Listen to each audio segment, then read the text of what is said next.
நான் சொல்ற இயேசுவின் நாமத்தினாலே நீங்க கூப்பிடுவீங்க, ஆண்டவர் பதில் தருவார். உங்களை யாரையும் அவர் அற்பமாய் நினைக்க மாட்டேன். நீ கிறிஸ்தவன் கிடையாது, உன் சத்தத்துக்கு நான் பதில் கொடுக்கணும் அப்படி சொல்ல மாட்டார். நீ பாவியான மனுஷன் ஆயிட்ட, நான் உனக்கு செவி கொடுக்க முடியாது சொல்ல மாட்டார்.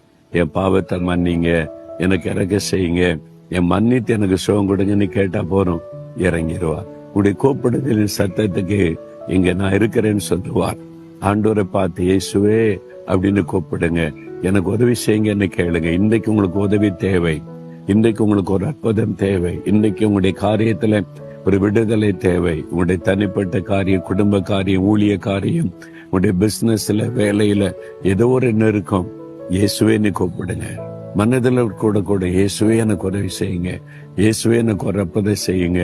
உங்களுடைய கூப்பிடுதலின் சத்தத்தை கேட்பார், இன்றைக்கே பதில் தருவார்.